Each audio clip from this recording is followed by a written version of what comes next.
आदिनाथ मंगलम। ओम मंगलम ओमकार मंगलम। आदि मंगलम आदिनाथ मंगलम।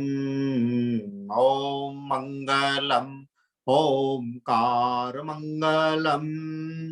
शांति मंगलम शांतिनाथ मंगलम।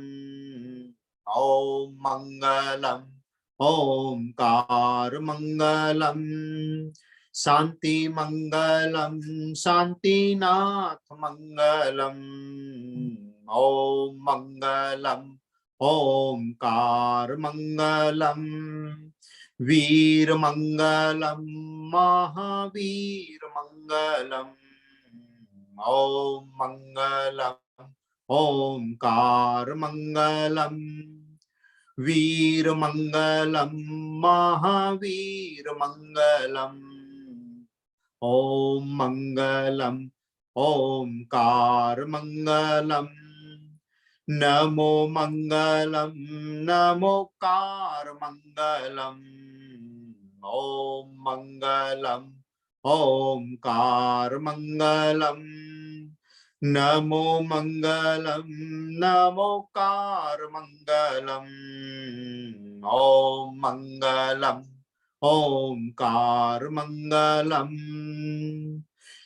देव गुरु मंगलम गुरुदेव मंगलम।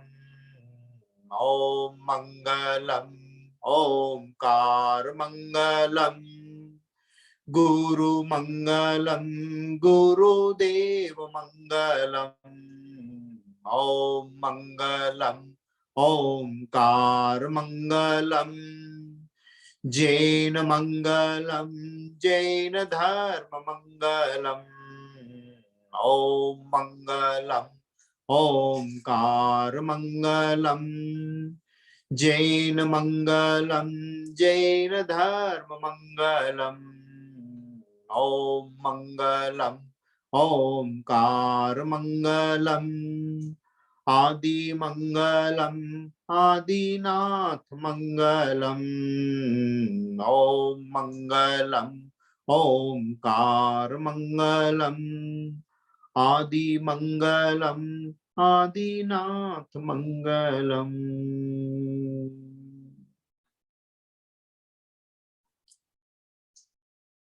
दोनों हाथ जुड़े हुए, शरीर स्थिर, मन शांत, विचार शांत, आंखें कोमलता से बंद। ओम ह्रीं नमो अरहंताणं। ओम ह्रीं नमो सिद्धाणं। ओम ह्रीं नमो आयर्याणं।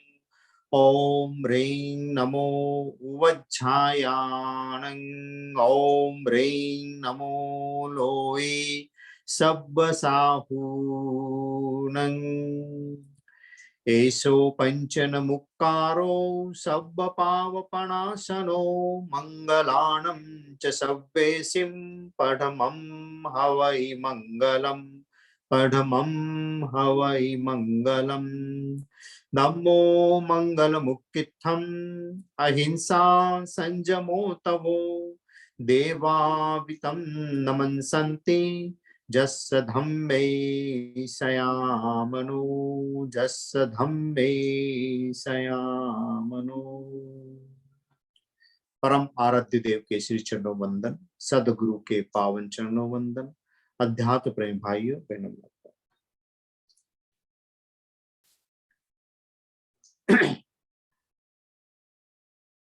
आज आषाढ़ी पूर्णिमा का दिन और आषाढ़ी पूर्णिमा का यानी कि चतुर्मास का प्रारंभ का दिन है। आज चतुर्मास लग जाता है जैन मान्यता के अनुसार। वैसे तो भारतीय परंपरा में चतुर्मास के का महत्व पहले से ही रहा है, तो सभी परंपरा में है।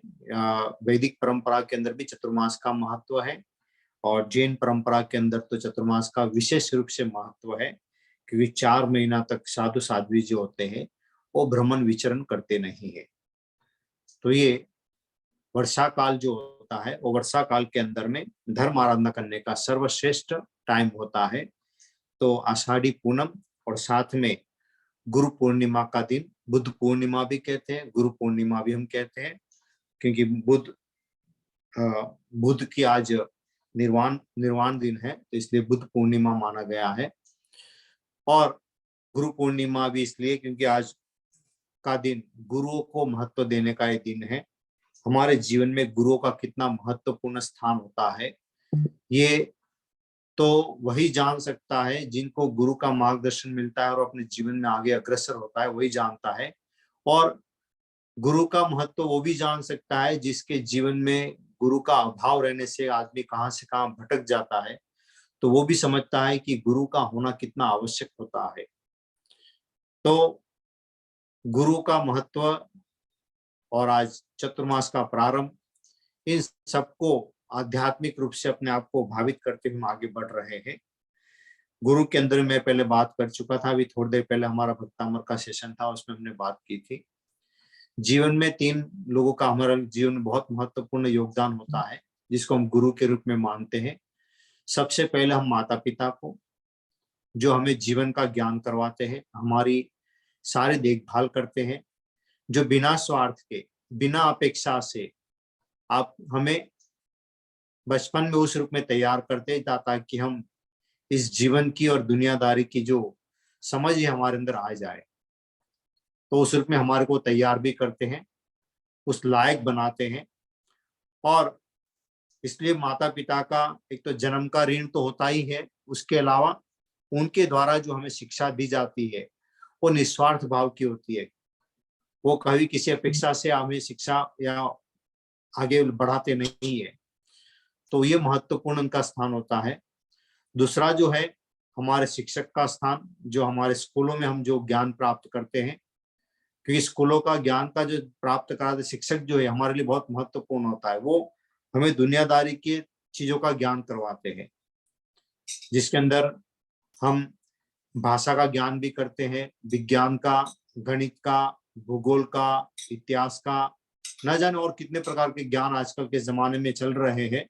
समाज का ज्ञान भी होता है, न जाने और भी कितने हर प्रकार का ज्ञान जो करवाया जाता है वो हमें टीचर के माध्यम से मिलता है। तो टीचर का हमारे जीवन में बहुत बड़ा महत्वपूर्ण होता है। तो शिक्षक चाहे वो अपने स्थान पे रहता है, शिक्षक जिंदगी भर शिक्षक रहता है, लेकिन उसके हाथ के नीचे पड़े हुए बच्चे दुनिया में कहां कहां पहुंच जाते हैं। कोई डॉक्टर, कोई इंजीनियर, कोई वकील, कोई न जाने बिजनेसमैन, और न जाने कितने कितने प्रकार के स्थानों के ऊपर चले जाते हैं और बड़ी ऊंचाई को प्राप्त कर लेते हैं। लेकिन वो शिक्षक का स्थान ही रहता है, वो वहीं पर होता है। लेकिन वहीं से देखो कितना बड़ा है ये है, शिक्षक स्वयं बच्चों को ज्ञान देता है और बच्चों को आगे बढ़ाता है। कितना बड़ा योगदान है उसका जीवन के अंदर में, जो स्वयं तो वहीं पर रहता है, लेकिन उसके हाथ में जो भी बच्चे आते हैं पढ़ते हो, तो ऐसे हजारों लाखों की संख्या में बच्चे जो है उनके हाथ के नीचे पढ़कर कहां से कहां पहुंच जाते हैं, एक अच्छे जीवन जीने की तरफ आगे बढ़ा देते हैं और देश के अच्छे नागरिक बने, अच्छे सिटीजन बने, उसके लिए तैयार करते हैं।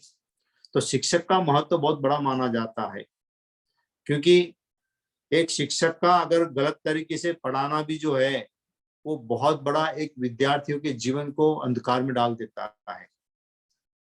कहते हैं कि वकील की गलती किसी निर्दोष को फांसी पे चढ़ा सकती है, और डॉक्टर की गलती किसी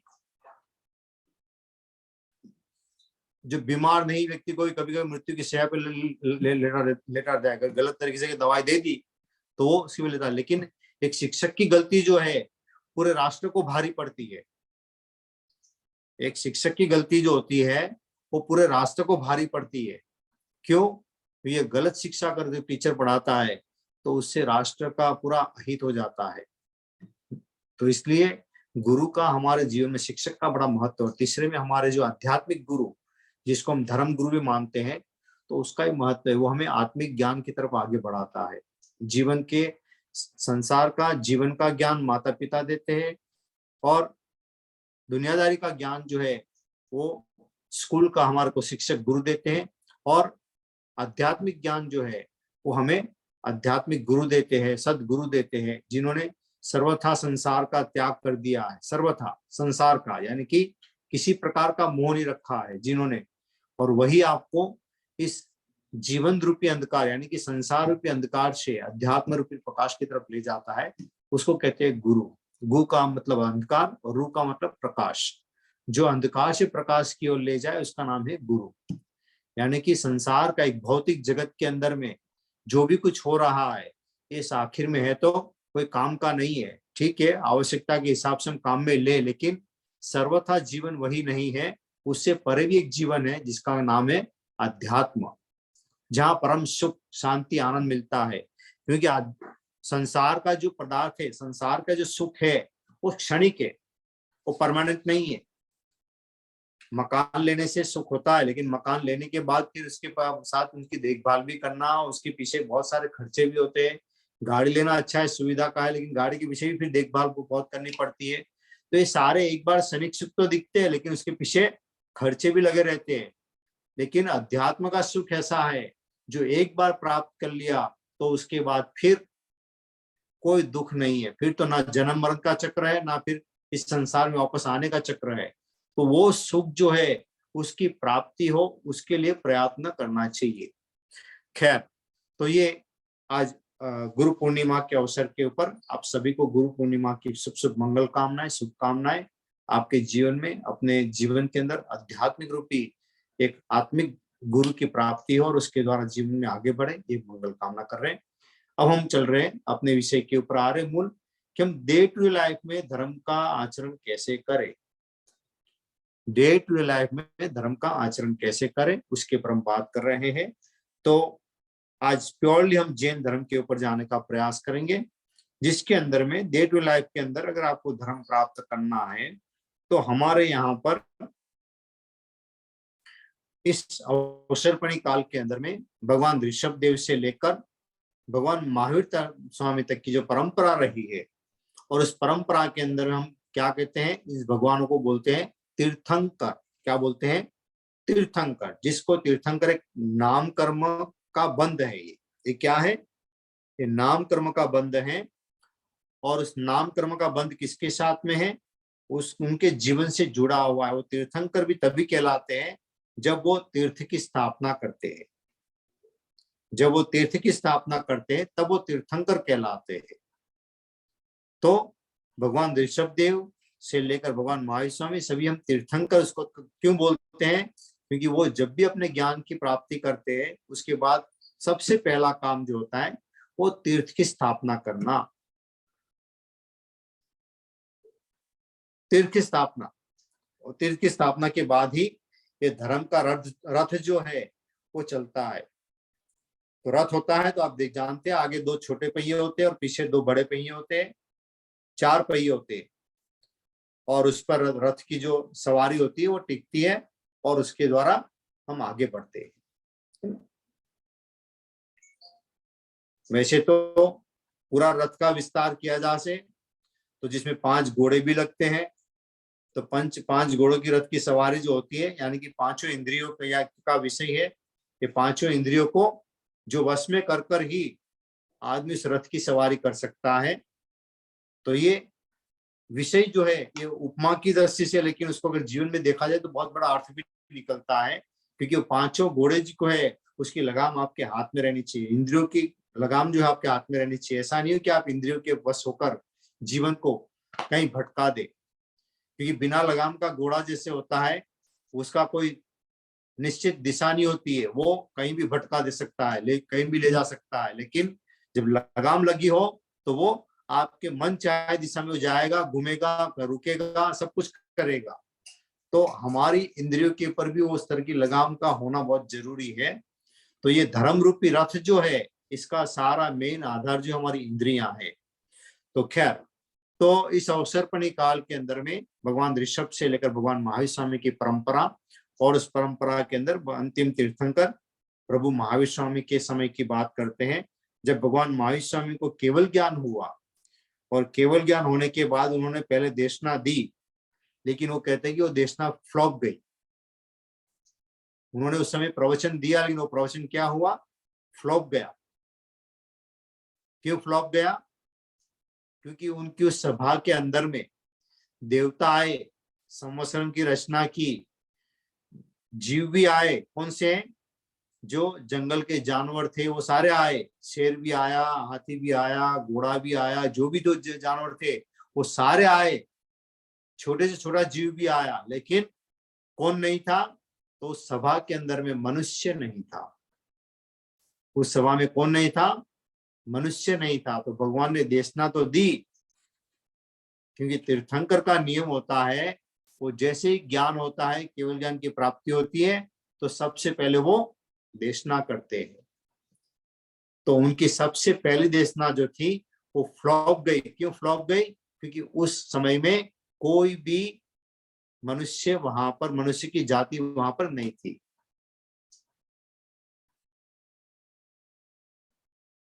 उसके बाद दूसरे दिन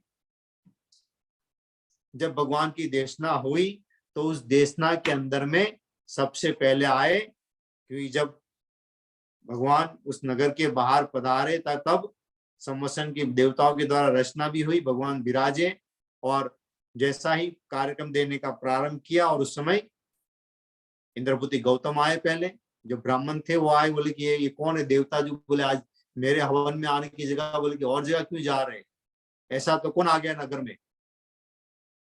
तो उनको बड़ा जिज्ञासा थी, प्रश्न था, और वो वहां गए, वाद विवाद करने पहुंच गए।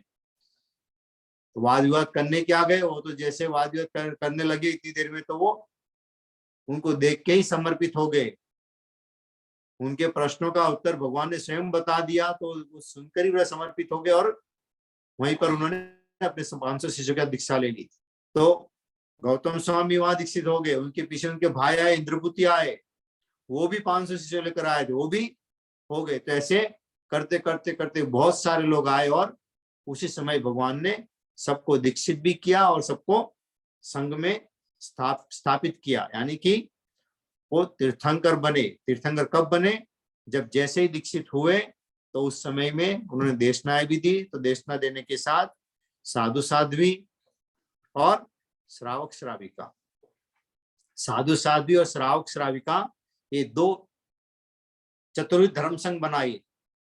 साधु साध्वी का 2 जोड़ा और श्रावक श्राविका का जोड़ा, यानी कि ये 4 हो गए। ये 4 मिलकर रथ के पहिए की जैसे है, 2 आगे छोटे वाले, 2 पीछे बड़े वाले। छोटे और बड़े का क्या मतलब है वो भी हम समझा रहे हैं आपको। तो आज हम धर्म के बारे में बात कर रहे हैं कि धर्म को डे टू लाइफ में कैसे करना है, उस पर हम विषय पर आ रहे हैं, क्योंकि उसी विषय को हम अंदर प्रवेश में भूमिका तैयार कर रहे हैं। तो जब तक तीर्थंकर भी तीर्थंकर तब नहीं बनते जब तक वो तीर्थ की स्थापना नहीं करते हैं। और तीर्थ की स्थापना करने का उद्देश्य होता है कि आखिर में धर्म चक्र को, धर्म रथ को चलाएगा कौन? तो धर्म रथ को चलाने वाले जो लोग होते हैं वो साधु साध्वी और श्रावक श्राविका होते हैं। वही धर्म के इस रथ को चलाते हैं। और चलाने के लिए जो घोड़े बताए, तो उसकी शर्त इतनी है कि 5 घोड़ों की इंद्रिय का जो है लगाम आपके पास में रहे, उस तो वही चला सकता है इसको। तो यहाँ पर भगवान ने तीर्थ की स्थापना की, क्यों की है? क्योंकि साधु और साध्वी 2 जो है, पहला जोड़ा जो है वो तो सर्वथा आजीवन हिंसा का त्याग करते हैं, झूठ बोलने का त्याग करते हैं, और चोरी करने का भी त्याग करते हैं, ब्रह्मचर्य का पालन करते हैं, यानी कि ब्रह्मचर्य को अंगीकार करते हैं, और साथ में अपरिग्रह का जीवन जीते। वो सर्वथा सर्वथा जो उनके साधना में बेसिक आवश्यक, कम से कम मिनिमम आवश्यक है उतना ही पास में रखते हैं। तो जिसमें उनके पास 2 या 3 जोड़ी कपड़ा, और उसके अलावा उनके पात्र या फिर पुस्तक पन्ने होंगे तो वो थोड़ा बहुत रखते हैं, बाकी उसके अलावा किसी प्रकार की चीजों को पास में रखते नहीं है, और किसी प्रकार की चीजों को रखते नहीं है। तो ये उनके काम में आने वाले उपकरण जिसको हम कहते हैं, तो भी मिनिमम, सबसे कम से कम सामान से अपना जीवन व्यतीत करते हैं वो। लेकिन गृहस्थ जो है उसका प्रश्न आता है कि वो धर्म कैसे करेगा? साधु तो सर्वथा कर लिया, अब साधु ने सर्वथा हिंसा का त्याग किया है, तो फिर साधु का जीवन कैसे चलेगा? साधु को खाना तो बनाना नहीं है, ना खाना बनाना है, ना खाना बनाने के लिए किसी को बोलना भी नहीं है, और बनाने वाले की प्रशंसा भी नहीं करनी है, तो उसका जीवन कैसे चलेगा? तो उसको चलाने के लिए सहायक जो है वो कौन है? श्रावक और श्राविका। उसको चलाने दो तत्व है वो साथ में जुड़े हुए, ये दो बड़े वाले पहिए हो गए, पीछे वाले ये कौन? साधु साध्वी। और आगे के जो छोटे पहिए है वो है श्रावक और श्राविका। तो श्रावक और श्राविका कौन है? जो श्रावक और श्राविका वही है जिसको हम कहते हैं जो रात्रि भोजन का त्याग करते हैं, जो पानी पक्का पीते हैं, जो अपने लिए भोजन बनाते हैं उसमें से ही किसको देते हैं? साधु को देते हैं। साधु को भोजन बिराने का लाभ लेते हैं। क्यों? पूर्ण वो साधु बन नहीं सकते, लेकिन जो साधना कर रहे हैं उनके साधना में वो सहयोगी बनते हैं। तो स्वयं भी छोटी साधना करते हैं, छोटे रूप में व्रतों की साधना करते हैं, लेकिन साथ में उस साधना के साथ में साधु और साध्वी की साधना में सहयोगी बनते हैं, सहयोगी बनते हो, ताकि उनकी जो आवश्यकता की पूर्ति है वो हो पाए और हमारे को उनके द्वारा धर्म का उपदेश प्राप्त हो, हमें धर्म का जीवन के अंदर में मार्गदर्शन प्राप्त हो और हम जीवन के अंदर आगे बढ़ पाए, तो हम भी अपने आत्म कल्याण के मार्ग पर आगे बढ़ पाए। तो उन्होंने तो अपना आत्म कल्याण का मार्ग अपना लिया, लेकिन हमें भी अपने आत्म कल्याण की ओर जाने का पूर्ण अधिकार है। तो भगवान ने इस रूप में सोच के किया है कि साधु सर्वथा त्याग करते, लेकिन श्रावक और श्राविका जो होते हैं वो अपने आप को मिनिमाइज करने का प्रयास करते हैं। तो धर्म संघ की प्राप्ति और उसके साथ में श्रावक और श्राविका का होना सबसे अनिवार्य है। अगर आप श्रावक श्राविका की कैटेगरी में है तो धर्म की आगे बात होती है।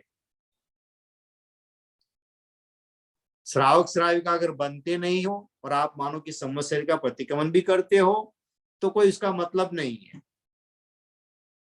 प्रतिक्रमण करने का मतलब ही यही है कि अगर आपने 12 व्रत लिए, श्रावक और श्राविका के 12 व्रत होते हैं, अनुव्रत होते हैं, और साधु और साध्वी के जो होते हैं 5 महाव्रत होते हैं।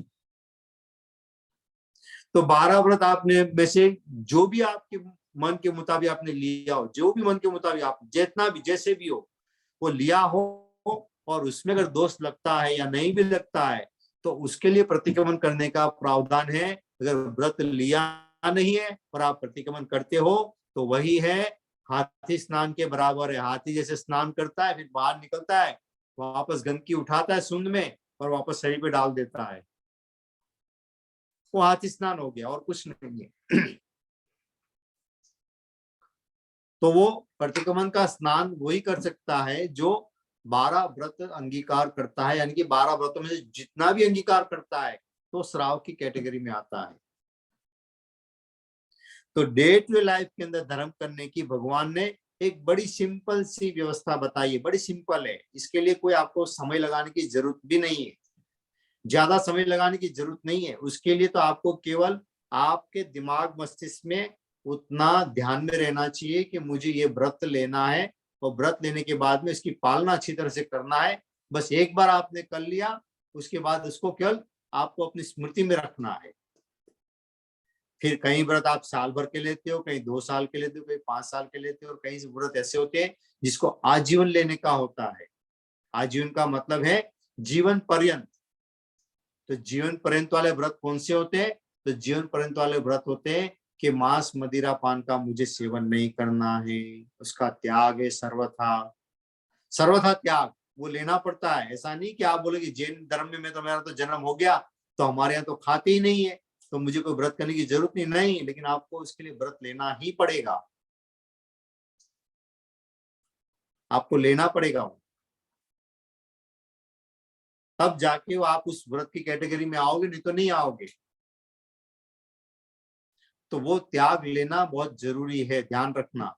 नहीं तो नहीं लेते हो तो जितना पंचेंद्रिय का वध हो रहा है दुनिया भर में, जितना भी हिंसा हो रही है, मांसाहार को लेकर जो हिंसा हो रही है, वो सारी हिंसा आपके साथ लगी रहती है, उससे आप जुड़े रहते हैं।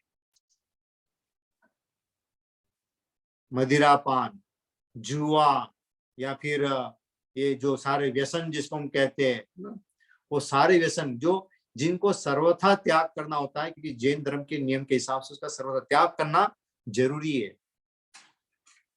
तो जो आप बद का जो मांसाहार का त्याग करते हो, यानी कि आपने उन जीवों को अभय दान दिया। अभय दान सर्वश्रेष्ठ दान माना जाता है। अभय दान, जीवों को अभय दान देना, ये सर्वश्रेष्ठ दानों में से एक माना गया है। क्यों? क्योंकि आप कुछ भी नहीं करने के बाद भी आप कितना बड़ा अभय दान देते हो, क्योंकि उन सब जीवों के प्रति आपने अपनी ओर से उनको मुक्त कर दिया कि भाई मैं किसी जीव को ना तो मारूंगा, ना किसी को मारने के लिए प्रोत्साहित करूंगा, ना तो उसके मारने वाले की अनुमोदना भी नहीं करूंगा, यानी कि मैंने सर्वथा त्याग कर दिया। तो वो बात छोटी सी लगती है, लेकिन जब तक आप त्याग नहीं करते हो तो वो आप उस कैटेगरी में नहीं आते हो। आपको त्याग करना अनिवार्य है ही। तो भगवान ने यहाँ पर समझाया जो है, श्रावक के बार के श्रावक जो है ग्रस्त जीवन का निर्वाह करते हुए भी वो अपनी आत्मा का कल्याण कर सकता है। इसलिए यहाँ पर श्रावक की बात कही गई है। तो सबसे पहले तो ये प्रश्न आपको स्वयं के दिमाग के अंदर घुटना चाहिए, क्या आप श्रावक की कैटेगरी में हो या नहीं हो। जब श्रावक की कैटेगरी में हो तो हम दैनिक डे टू डे लाइफ के अंदर धर्म की बात करें, नहीं तो फिर मेरा बोलना भी जो है कोई मायना रखता नहीं है। प्रेरणा मिल सकती है, कहीं को होगा कि भाई मेरे में श्रावक के व्रत लिए नहीं है तो मुझे लेना चाहिए, वो प्रेरणा मिल सकती है। तो श्रावक के 12 व्रत को लेना चाहिए, चाहे कोई भी जैन जो भी हो, उन सबको अपनी अपनी सीमा के हिसाब से लेना चाहिए। मैं नहीं कहता हूं कि मैं जो कहता हूं उतना लेना चाहिए। आपकी इच्छा है कि मेरे जीवन के अंदर में 10, 20, 25 मिलियन जो भी हो, उससे ज्यादा पैसा रखना नहीं है। आप अपनी इच्छा जो भी सोच लो, वो त्याग करके आप, वो तो पूरा श्रावक के 12 व्रत का पूरा लिस्ट आता है, पूरी किताबें आती है छोटी सी, वो आपको उसमें फिलअप करना पड़ता है सारा। किसी जानकार व्यक्ति के साथ बैठकर उसको आपको एक एक एक चीज का विस्तार से फिलअप करना पड़ता है। बड़ी बुक होती है, वो लगभग 25, 30, 40 पेज की बुक होती है, डिपेंड करता है कितना विस्तार किया है उसके ऊपर में। तो उसमें कहीं तो आजीवन का होता है, कहीं आपका साल भर का होता है, कहीं 2 साल का होता है, कहीं 5 साल का होता है। तो जिसका 1 साल का है उसको रिन्यू कराना पड़ता है, फिर 1 साल के बाद वापस उसको आपको रिविजन करना पड़ता है, उसको देखना पड़ता है आपको, ताकि रिवाइज करते हुए आपको लगे कि हाँ ये साल का लिया था, 1 साल खत्म हो गया, तो अब मेरे को वापस इसका रिन्यू कराना जरूरी है। नहीं कराओगे तो वापस आप उस व्रत से खुले हो गए बाद में।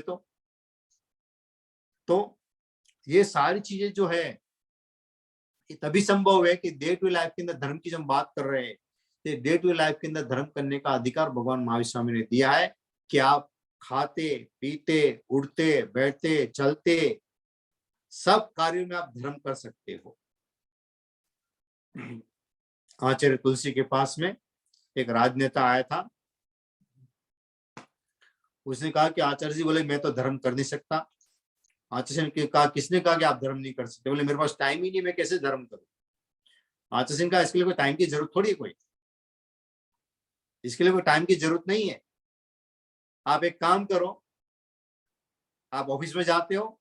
हम बोले रोज जाता हूं। बोले आपके पास काम ज्यादा, आप बता रहे हो काम ज्यादा है, तो आपको केवल इतना करना है, जो आपके ऑफिस में जो आपकी टेबल में जो फाइल आती है, उस फाइल को आपको ईमानदारी से निपटारा करना है। क्या करना है? केवल ईमानदारी से आपको निपटारा करना है, और कुछ नहीं करना है। ना उसमें घूस लेनी है, यानी कि भ्रष्टाचार करना नहीं है, ना किसी को गलत तरीके से नहीं करना है, आपको ईमानदारी से अपनी फाइल का निपटारा करना है। सिंपल सी बात बता दी। आप घर में रहते हो, बीवी बच्चों के साथ में प्रेम से मधुरता से बात करो, अच्छे व्यवहार से बात करो। तो बोले आपको इसके लिए कोई धर्म के समय निकालने की जरूरत नहीं है। आप जो कर रहे हो उसको आपको और कुछ नहीं करना है, बस ईमानदारी से करना है, प्रामाणिकता से करना है, सत्यता से करना है, अपनी भीतर की आत्मा की साक्षी से करना है। जो भी आप करोगे साक्षी से, तो आपका किया हुआ हर काम जो है सार्थक होगा, तो वही काम आपका धर्म बन जाएगा। तो धर्म कुछ ऐसी चीज नहीं जिसको आपको करने के लिए बहुत कुछ बड़ी चीज ऐसा नहीं है। धर्म तो आपकी रग रग में बसा रहना चाहिए, हर जीवन के हर कार्य में आपका रहना दिखना चाहिए कि मैं जो कार्य करता हूँ वो कितना प्रामाणिकता से कर रहा हूँ, कितनी सत्य निष्ठा से कर रहा हूँ, कितना भीतर के अंदर के आत्मिक आवाज के साथ कर रहा हूँ। तो श्रावक है, वो श्रावक का होना पहले तो अनिवार्य है। क्यों? क्योंकि तीर्थंकर जो है, तीर्थ के अंदर में जब तक आप आते नहीं हो तब तक इस धर्म की प्रभावना जो है, धर्म की परंपरा जो है वो आगे तभी चलेगी। उसको चलाने के लिए इस पर चिंतन करना पड़ेगा, सोचना ही पड़ेगा। और अब अपने आप को भीतर में संकल्पित करो कि मुझे अपने जीवन के अंदर व्रतों को अंगीकार करना है, चाहे फिर यंग अवस्था में हो, चाहे फिर आप और अवस्था में पहुंचे हो, चाहे वृद्ध अवस्था में पहुंचे हो, लेकिन इसको लेना जो है ये अनिवार्य है। आप चाहते हो कि मेरी आत्मा की शुद्धि हो, आत्मा मुझे मुझे इस पापकारी प्रवृत्ति से बचना है, या कर्मों के या जन्म मन के चक्र से बचना है, या मेरे कर्म कम बंधे, तो उसके लिए आपको इस तरह की चीजों के अंदर अपने आप को ढालना पड़ेगा। जितना उसके अंदर में फिर इन्वॉल्व होंगे, जितना जिस अपनी क्षमता के अनुसार।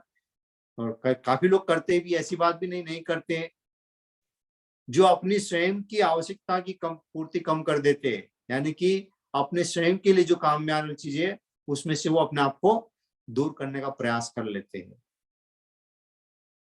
वो जितना कम से कम करते जाएंगे उतना ही आपका जो धर्म जो है वो पुष्ट होगा। तो श्रावक के 12 व्रत लेना बहुत आवश्यक है। अब भगवान से जब पूछा गया तो भगवान ने पहले तो धर्म के 2 प्रकार बता दिए। कौन से धर्म? पहले तो लौकिक धर्म और लोकोत्तर धर्म। लौकिक धर्म और लोकोत्तर। लौकिक धर्म की मैंने कल बात थोड़ी कर चुका हूं। परिवार का धर्म, राष्ट्र का धर्म और देश का धर्म और समाज का धर्म, ये सब अलग अलग प्रकार के लौकिक धर्मों के अंदर में डिवीजन है इसके। इसमें परंपरा, रीति रिवाज, बहुत सारी चीजें आती है। लेकिन लोकोत्तर धर्म जो होता है वो 2 तरह से बताया गया है। लोकोत्तर धर्म, एक तो श्रुत धर्म और चारित्र धर्म। श्रुत माने कि ज्ञान के द्वारा प्राप्त होने वाला, सुनने के पर प्राप्त होने वाला। चरित्र का मतलब आचरण के द्वारा प्राप्त होने वाला। उसको सिंपल भाषा में कहे तो संवर और निर्जरा। लोकोत्तर धर्म के 2 महत्वपूर्ण बेस है, वो है संयम और निर्जरा। हमारा जितना भी करना होता है धार्मिक दृष्टि से, उसके 2 ही कारण होते हैं, या तो संयम और साथ में निर्जरा। एक तो संयम करना और निर्जरा करना, ये 2 ही हमारा मेन उद्देश्य होना चाहिए। उसके अलावा तीसरा कोई नहीं होता है। जिस कार्य में निर्जरा होती है वो आत्मा का धर्म है, जिस कार्य में निर्जरा नहीं होती है वो आत्मा का धर्म नहीं है। जिसमें संयम साथ में जुड़ा हुआ हो वो आत्मा का धर्म है, संयम नहीं है तो वो आत्मा का धर्म नहीं है। संयम का मतलब ये जो श्रावक के 12 व्रत जो होते हैं वो संयम की कोटि में ही आते हैं। जब संयम करोगे तो निद्रा साथ में होगी, बिना संयम के निद्रा नहीं हो सकती है।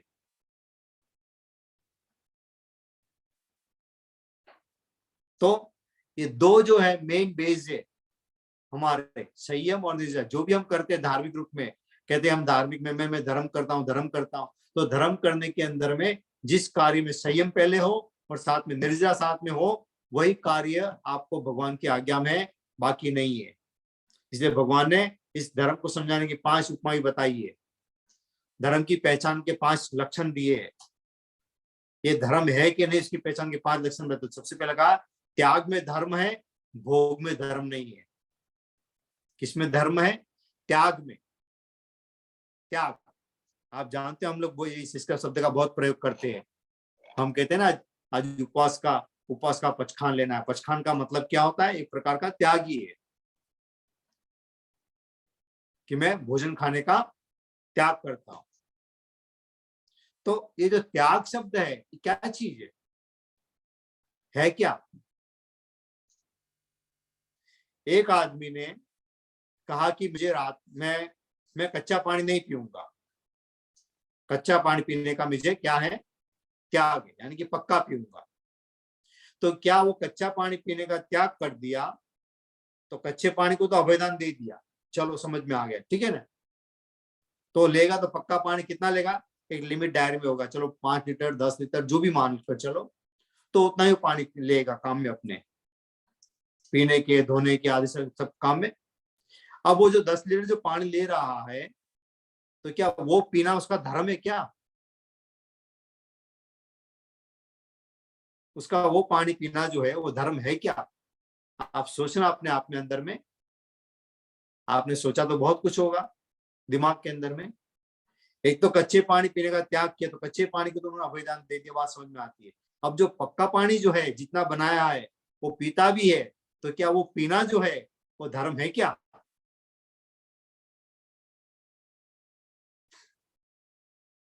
वो पीना भी धर्म नहीं है, ध्यान रखना, वो पीना भी धर्म नहीं है। तो फिर फायदा क्या हुआ? फायदा क्या हुआ? फायदा ये हुआ कि जो त्याग किया उसका धर्म हुआ।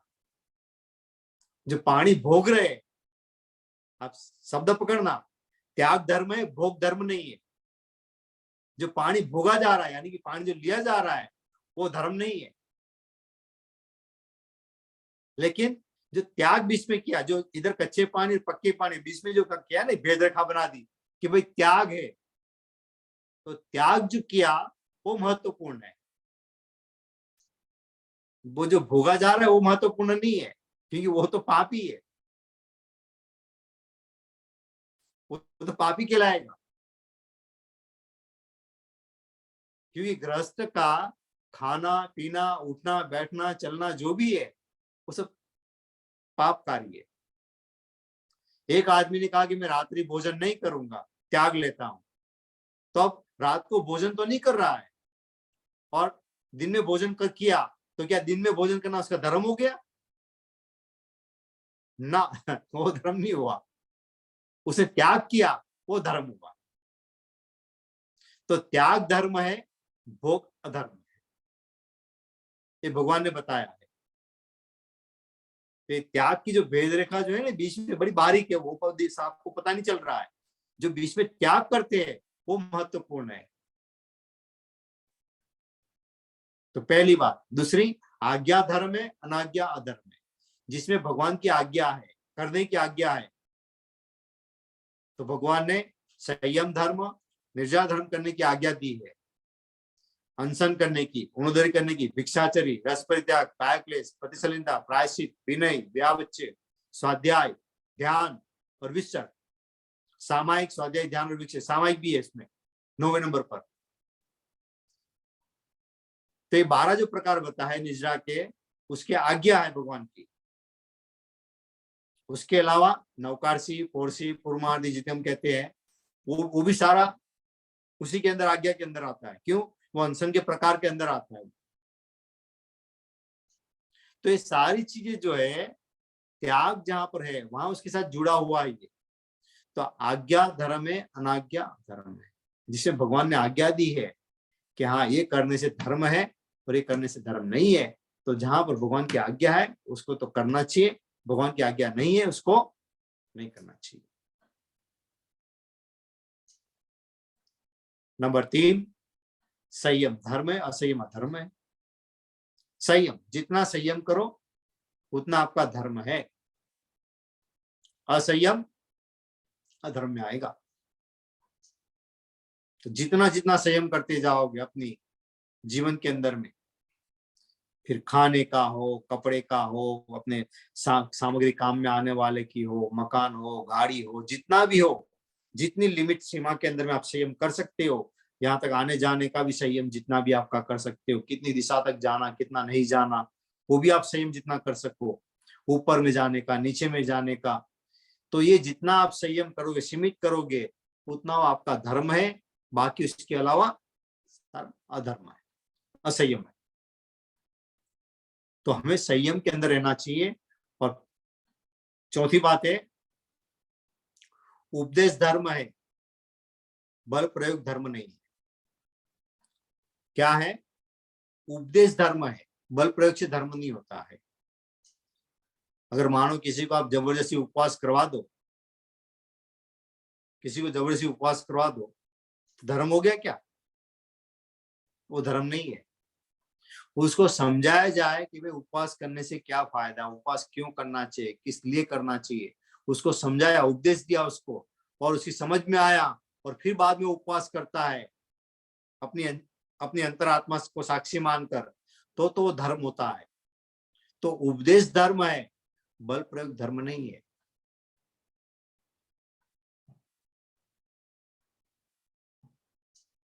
एक कसाई है और एक दूसरा वही कसाई जो है जिन जीवों को मारता है। दो चीज आप समझना। आप उस कसाई को कहते हो कि भैया तुम ऐसा करो, इतना पैसा ले लो, तुम इतना पैसा ले लो, आज इतने बकरे को मारना नहीं है तेरे को। तो आपने पैसा तो दे दिया और मानो उस दिन बकरे को बचा भी लिया आपने, लेकिन क्या वो दूसरे दिन छोड़ देगा क्या वापस मारना? वो नहीं छोड़ेगा।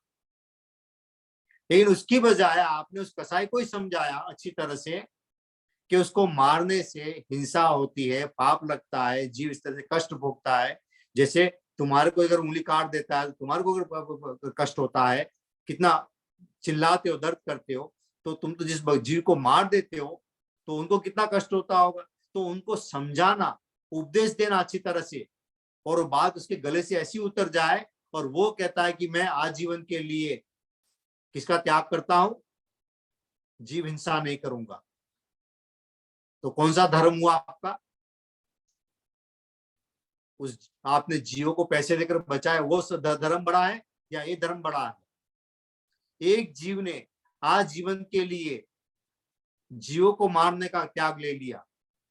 आप सोचो क्या हो गया, कितना बड़ा धर्म हुआ। उसका हृदय परिवर्तन हुआ।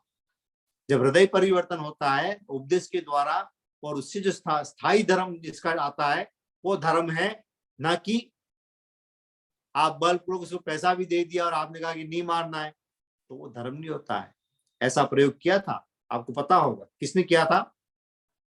बल का प्रयोग किया था किसने? राजा सैनिक ने। राजा सैनिक ने उस काल चक्र कसाई को अंधकूप में डाल दिया था। भगवान ने कहा कि तेरे नरक टालने का एक उपाय और है। तो कहा वो जो तुम्हारे नगर में जो काल चक्र कसाई है ना, उसको बोले एक दिन बकरे नहीं मारना है। अब उसको समझाने की बजाय उसने तो राजा को क्या किया, उसको उठा के लाके क्या कर दिया, अंधकूप में भर दिया, तो जेल करा दिया। बोले एक दिन इसको कुछ नहीं करना है, देना ही नहीं, बाहर नहीं निकालना है इसको। लेकिन उसको शरीर से तो आपने वहां रख दिया, लेकिन उसकी मानसिकता जो है वो तो अभी किसको है?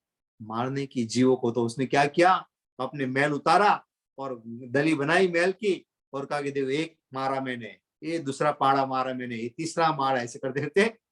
तो इनके भाव में तो हिंसा भरी पड़ी है।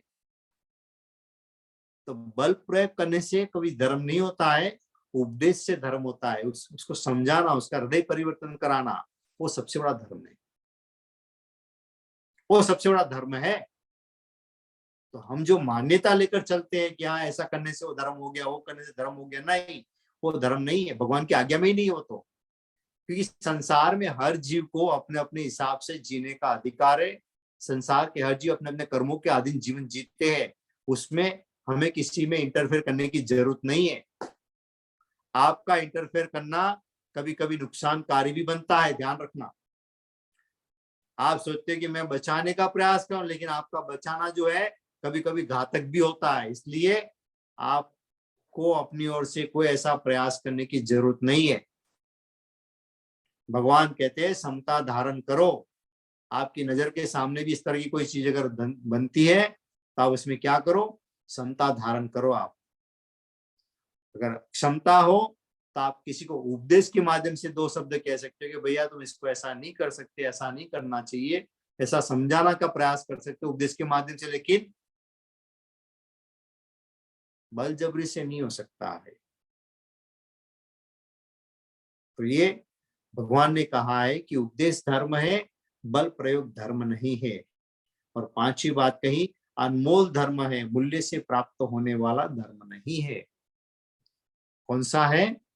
अनमोल है, अमूल्य है, जिसका कोई मोल नहीं है, मूल्य से प्राप्त होने वाला नहीं है। मूल्य से प्राप्त होता तो पैसे वाले तो कब के मोक्ष में चले गए होते। पैसे वाले तो पैसा दे देकर कहाँ पहुंच जाते? मोक्ष में चले जाते, रिश्वत खिला खिला के मोक्ष में चले जाते। लेकिन ऐसा नहीं है, ये अमूल्य है, जिसका कोई मोल नहीं है। इसीलिए कभी भी धर्म को पैसे से तोलने का प्रयास मत करना। कभी कभार हमारे सामने प्रश्न कई लोग बार करते हैं, बोले कि जो हम प्रभावना में है ना लोगों को $1 बांटते हैं ना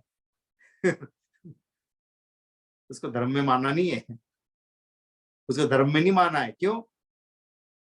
वो आपके $1 से भी क्या करेगा? कुछ खाएगा, संसार में कुछ ना कुछ तो करेगा। तो वो तो असीम का काम हो गया। उसको कुछ सामायिक करने का भटका दे दो, कोई ज्ञान की किताब दे दो, तो बात समझ में आती। प्रभावना होती धर्म की। इन प्रभावना जो पैसे बांटते उसको धर्म की कोटि में नहीं माना है। हम सोचते पैसा दे दिया हमारा तो धर्म हो गया, ऐसा नहीं है।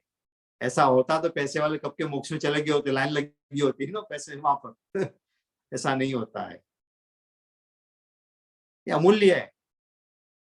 ये तो जो भीतर से कर पाए वही कर सकता है, नहीं तो नहीं कर सकता है। राजा सैनिक इतना सारा लेकर गया, धन लेकर गया, किसके पास? सबको पता है ना, एग्जाम्पल है, लाइव एग्जाम्पल है। तो राजा सैनिक रथ के अंदर इतना सारा धन लेकर गया, किसके पास? उस पुण्य श्रावक के पास में गया। उसे जो एक सामायिक ये चुटकी में खरीद लूंगा मैं तो एक सामायिक, तो सामायिक को खरीदने की चीज है क्या? खरीद नहीं सकते आप, ये अमूल्य चीज है। संसार के तीन लोग को भी रख दे तो भी इसके सामने सामायिक की तुलना में नहीं आता है। जो आत्मा से किए जाने वाली, जो अंदर से प्राप्त करने वाली अमूल्य जो चीज है, उसको आप पैसों से नहीं तोल सकते। इसलिए पैसे की एक सीमा होती है, पैसा सब कुछ नहीं है इस संसार के अंदर में। पैसे से आप अच्छा पलंग खरीद सकते हो, बढ़िया सा बढ़िया पलंग खरीद सकते हो, लेकिन नींद आपको खरीद सकते हो क्या? आप नहीं खरीद सकते। किताब खरीद सकते हो पैसे से, लेकिन ज्ञान तो आप नहीं खरीद सकते हो। पैसे से गोलियां खरीद सकते हो, दवाइयां खरीद सकते हो, लेकिन स्वास्थ्य नहीं प्राप्त कर सकते। कुछ चीजें जो है तो पैसे की अमुक सीमा ही है, उसके आगे पैसे काम के नहीं होते, वहां पैसे काम नहीं आते। तो ये धर्म जो है वो अनमोल है, वो मूल्य से प्राप्त होने वालों में से नहीं है। पैसे से साधु का कपड़ा तो खरीदा जा सकता है, क्या साधु को लिया जा सकता है क्या? नहीं लिया जा सकता, वो तो भीतर से आता है आपके। हाँ, पैसे से कपड़े तो बहुत लोग खरीद सकते हैं, कोई दिक्कत नहीं है, लेकिन अंदर से वो आता नहीं। तो हमें इस चीजों पर ध्यान देना चाहिए। धर्म की पहचान के 5 लक्षण बताया है। अब मूल पे आ रहे, सम्मत धर्म और निर्जरा धर्म के अंदर में एक का हमने जो एक ये किया, उसके अंदर एक अनगार धर्म कहा और एक अगार धर्म कहा। अनगार धर्म का मतलब है जो साधु धर्म होता है वो अनगार होता है। अनगार को, इसको अनगार धर्म भी बोलते हैं, या मुनि धर्म भी कहते हैं, या साधु धर्म कहते हैं। तो उसमें 5 महाव्रत, और जो अगार धर्म होता है, अगार का मतलब छूट। अच्छा, अगार का मतलब है कुछ छूट, आवश्यक छूट है, तो छूट रखने के बाद जो धर्म किया जाता है उसको अगार धर्म कहते हैं, जिसको हमने श्रावक धर्म कहा।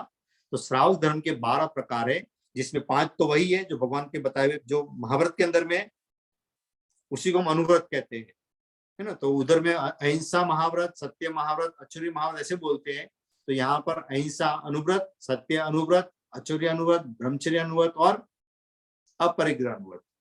अनु का मतलब छोटे छोटे छोटे नियम उसके अंदर में, महा नहीं। महा साधु तो होते महा का मतलब आजीवन के लिए त्याग होता है, और गृहस्थ का कुछ कुछ सीमा तक का त्याग होता है। तो जितना सीमा तक का त्याग होता है उसका भी अपना महत्व है। तो छोटी छोटी चीजों से वो अपने जीवन को आत्मिक विकास की तरफ आगे बढ़ा सकता है। तो इसके अंदर में 12 है, तो 5 तो वही के वही है, और बाकी जो 7 जो है अलग से दिया है, जिसके अंदर में दिक् परिमाण व्रत होता है, यानी कि दिशा के संबंधित होता है। देशावकाशिक, देश की सीमा के संबंधित होता है।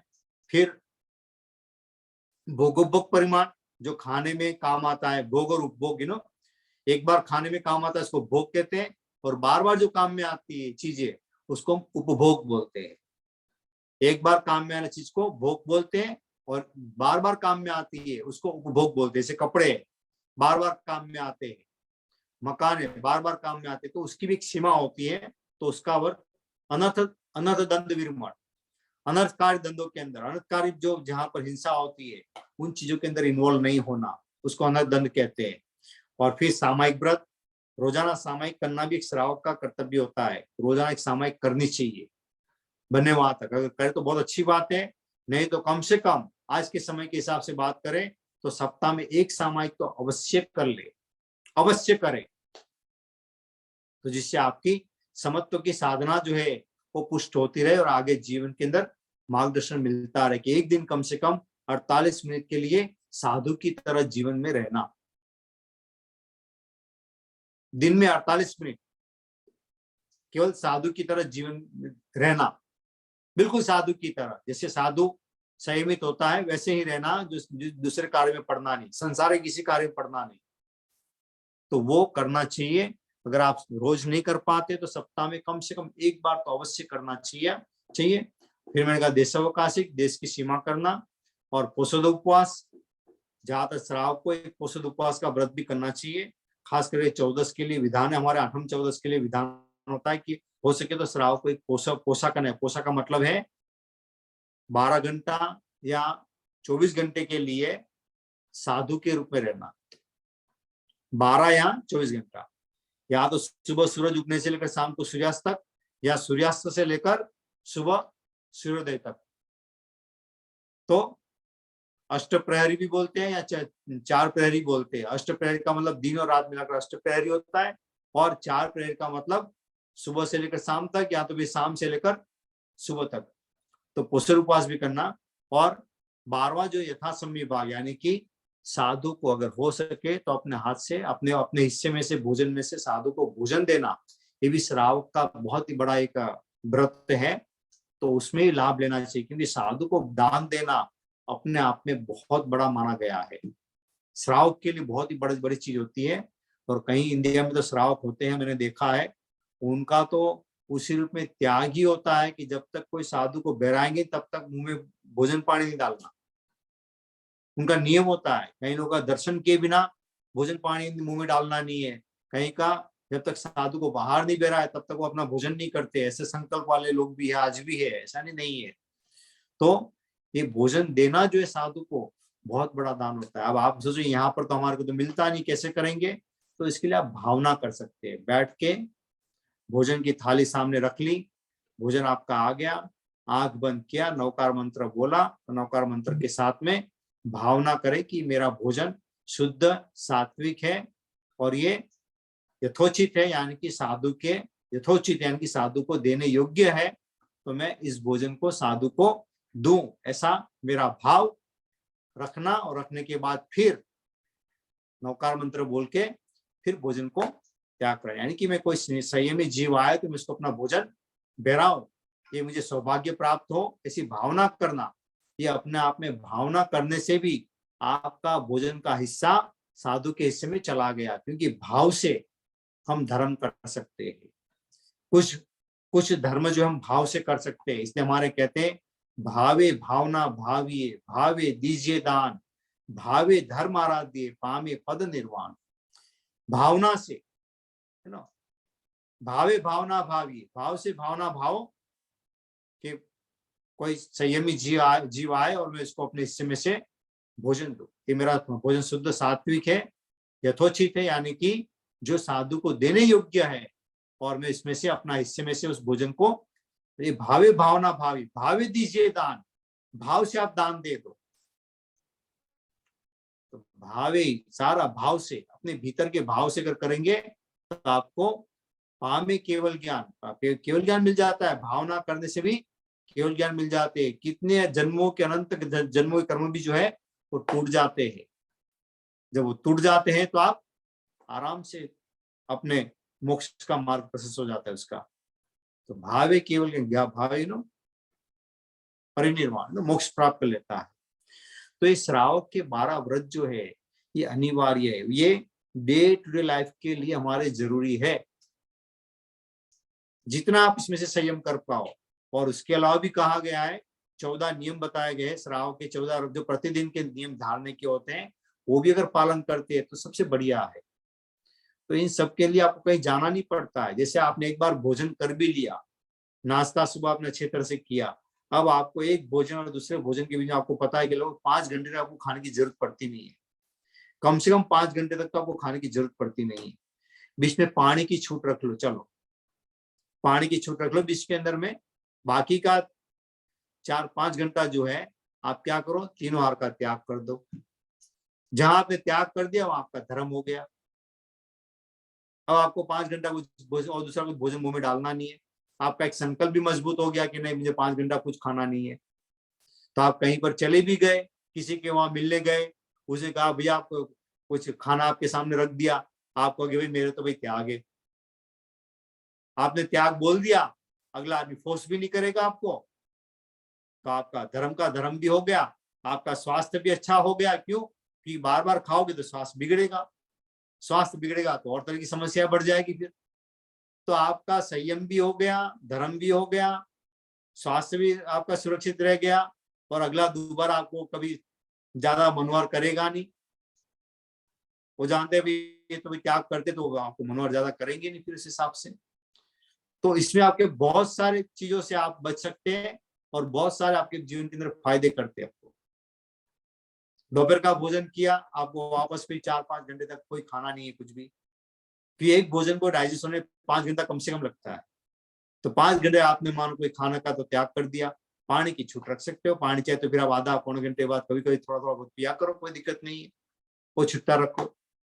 फिर शाम का भोजन किया, आपको जरूरत नहीं है तो आप सुबह तक का त्याग कर लो, या फिर सूर्यास्त तक मानो कि या थोड़ी रात तक आप मानो कि पानी की छूट रख लो, उसके बाद जब सोने जाओ तो पानी का भी त्याग कर दो। तो ये छोटे छोटे त्याग जो है आपको बड़े धार्मिक बना देते हैं। तो डे टू डे लाइफ के अंदर में हम चाहते हैं धर्म करें, आत्मा की तरफ हमारा रुझान बढ़े, हमारी आत्मा कल्याण हो, तो उसके लिए कोई बड़ी बात नहीं है। आप चाहो तो पहले आपको संकल्प उसके लिए चाहिए, श्राव की कैटेगरी में आना पड़ेगा, श्राव की कैटेगरी में आएंगे तो आपको चलेगा। क्यों? क्योंकि ये जो जिन शासन का रथ जो है ये कब तक चलने वाला है, भगवान के बताए हुए ज्ञान के हिसाब से तो ये पंचम आर्य के अंतिम दिन तक चलेगा। जिस पंचम आर्य में हम जी रहे हैं उसके अंतिम दिन तक ये धर्म चलने वाला है। वहां तक कौन कौन रहेंगे? साधु, साध्वी, श्रावक, श्राविका, ये चारों रहेंगे। जिस दिन इसमें चार में से कोई भी नहीं होगा तो धर्म का अस्तित्व खत्म हो जाएगा, धर्म का अस्तित्व खत्म हो जाएगा। खत्म का मतलब लुप्त हो जाएगा। लुप्त का मतलब क्या होता है? ओझल हो जाना। जैसे चंद्र का बादलों के बीच में गिर जाना तो चंद्र दिखना बंद हो जाता है, वैसे कुछ काल तक, यानी कि छठा आरा और फिर इसके बाद में उत्सर्पणी काल का वापस पहला आरा, वहां तक इतने काल तक धर्म क्या होगा? लुप्त हो जाएगा। यानी कि एक तरह से बादल घेर लेंगे उसको, वो नजर नहीं आएगा। फिर वापस पंचम आरा आएगा उधर का, उसमें फिर प्रारंभ होगा धर्म का। पंचम आरा क्या हो तो पंचम में भी नहीं होगा, लेकिन उसके बाद वाले में होगा। यानी कि तीसरा जो आरा होगा उसमें फिर प्रारंभ होगा धर्म का। तीर्थंकर धरती पर वापस जन्म लेंगे, जैसे भगवान ऋषभ देव ने जैसे असीम मसीह कृषि का किया, वैसे उस समय में करेंगे। और फिर वहां से धीरे धीरे धर्म में वृद्धि होती जाएगी, एक से एक बढ़कर होती जाएगी। और फिर 24 तीर्थंकर के बाद में तो इतना धर्म हो जाएगा कि मतलब लोग इतने हो जाएंगे कि जिनको अब जीवन ही ऐसा बन जाएगा कि उनका जीवन इतना संयमित हो जाएगा उसका। तो ये क्रम चक्र चलता रहता है। तो हमें इस जन्म के अंदर में, इस भव के अंदर में तो हमारे सर्वश्रेष्ठ जो है भगवान महावीर स्वामी का मार्गदर्शन जो मिला है, उस मार्गदर्शन के हिसाब से श्रावकत्व को पालना अनिवार्य माना गया है। तो जितना हम श्रावकत्व पालेंगे उतना ही हमारा डे टू डे लाइफ के अंदर धर्म जो है वो वृद्धि करता जाएगा। उसके संस्कार हमारे जमते जाएंगे और हम उसी संस्कारों को आगे से आगे पास करेंगे। इसको करने पीछे का उद्देश्य आप समझ गए। ये संयम और त्याग और निर्जा जो है वही हमारी आत्म शुद्धि के लिए बड़े महत्वपूर्ण उपाय है। इसके बिना हमारा संयम धर्म की पालना नहीं हो पाएगी। आत्म कल्याण का रास्ता जो प्रशस्त करने के लिए इस चीजों को आपको अपनाना पड़ेगा। इसके अंदर सारे एनवायरनमेंट के अंदर में आप एक तरह से योगदान देते हो। जीवों की हिंसा का से आप बचकर आप अभयदान देते हो, यानी कि सर्व जीव की कल्याण की भावना, सर्व जीव को तारने की भावना कि मैं किसी अपनी ओर से किसी जीव को मैं मारू नहीं, वो है। और स्वयं का भी जीवन बचा उसके साथ में, क्योंकि आप जितना संयम पालोगे उतना आपका भी स्वास्थ्य भी अच्छा रहेगा। इंद्रिया अच्छी रहेगी तो अच्छी इंद्रियों से आप अच्छा धर्म कर पाओगे और भी अधिक अधिक ज्यादा धर्म कर पाओगे। तो इसलिए ये सब चीजें जो है, एक चीज से बहुत सारी चीज जुड़ी है। तो भगवान महावीर स्वामी ने ये चतुर्थ धर्म संघ की जो स्थापना की है, जिसके द्वारा तीर्थंकर कहलाए, तीर्थंकर नाम गोत्र का बंद होने के बाद तीर्थंकर तब कहलाए जब वो तीर्थ की स्थापना करते हैं। तो ये कोई आसान बात नहीं है, ये बहुत ही बड़ी साइंटिफिक विषय इसकी रचना है। और ये रचना जो हमारे यहाँ पर समझाई भी जा रही है, वो इसमें कहीं पर भी इधर उधर प्रश्न करने का कोई अवकाश ही नहीं है। तो हमें जीवन के अंदर धर्म को, कल हमने धर्म के बारे में समझने का प्रयास किया और उस धर्म को डे टू लाइफ में कैसे अपनाना है, तो इसके संबंधित ही सारी बातें हैं। तो अहिंसा, सत्य की, अचूर्य की जो बात है वो वही सेम बात ही है कि जीवन अहिंसा में होना चाहिए। जीवन में कभी झूठ नहीं बोलना चाहिए, सत्य पर हमें निष्ठा होनी चाहिए, सत्य का जीवन होना चाहिए, न कभी चोरी करनी चाहिए। ब्रह्मचर्य का पालन करो, जो सामाजिक रूप से जो जिसका आपके साथ में पति पत्नी के रूप में जिसका जीवन के साथ आपका संबंध है, उस संबंध के अलावा और किसी प्रकार का अन्यथा अब ब्रह्मचर्य में जाने का त्याग, और जहाँ है उसमें भी सदा संयम भी रखने की एक सीमा बनाई है कि उसके अंदर भी आप बने उतना अधिक से अधिक संयम पालने का प्रयत्न करो। और परिग्रह के बारे में, तो जितना कम से कम परिग्रह कम करते जाओगे उतना ही आपका जीवन जो है सुख और शांति में बनेगा, क्योंकि जितना परिग्रह ज्यादा होगा उतना ही जीवन की सुख शांति खत्म हो जाएगी। तो जितना परिग्रह कम से कम होगा उतना ही जीवन के अंदर आनंद की वृद्धि होगी, सुख की वृद्धि होगी और आत्मचिंतन के लिए आपको अवकाश भी मिलेगा। नहीं तो फिर संसार के भौतिक पदार्थों के अंदर ही खोए रहेंगे तो फिर ऐसे ही लाइफ जिंदगी चली जाएगी। तो हम इस चीजों से समझने का प्रयास करें कि डे टू लाइफ में हम धर्म कैसे कर सकते हैं। तो ये मैंने संक्षिप्त में समझाने का प्रयास किया है, और भी इसको और विस्तार से समझाया भी जा सकता है, और भी बातें सब सारी चीजें है, लेकिन उसको खोलने की जरूरत नहीं है। मेरा सिंपल में इतना ही कहना है, कम से कम चीजों का खाने में प्रयोग करो, कम से कम पहनने में प्रयोग करो, कम से कम चाहे पहनने में कपड़े हो, चाहे जूते हो, चाहे ऑर्नामेंट हो, चाहे जो भी आप यूज करते हो, मेकअप बैकअप जो भी आप यूज करते हो, वो सारा का सारा जितना कम से कम आप कर सकते हो वो करने का प्रयत्न करो।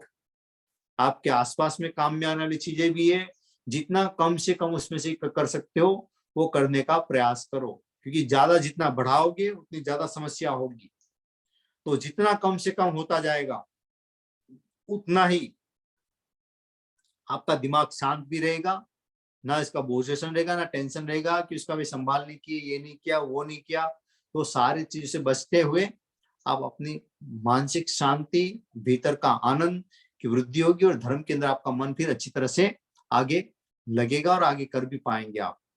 तो ये करने के प्रति आपको ध्यान देने की आवश्यकता है। तो इसी बात को लेकर अभी की बात को हम विराम देते हैं। कल हमारा लास्ट सेशन है, तो लास्ट सेशन में हमारा जो टॉपिक रखा गया है शायद मेरे ख्याल से हेल्थ मैनेजमेंट का कल का है। तो कल हम स्वास्थ्य के संदर्भ में बात करेंगे कि स्वास्थ्य हम कैसा अच्छा रख पाए, क्योंकि जितना स्वास्थ्य अच्छा होगा उतना ही हमारा धर्म भी अच्छा होगा। तो स्वास्थ्य भी जो है वो जीवन की एक बहुत बड़ी धरोहर है, उसके बारे में कल बात करेंगे। तो अभी की बात को मैं विराम देता हूँ। दोनों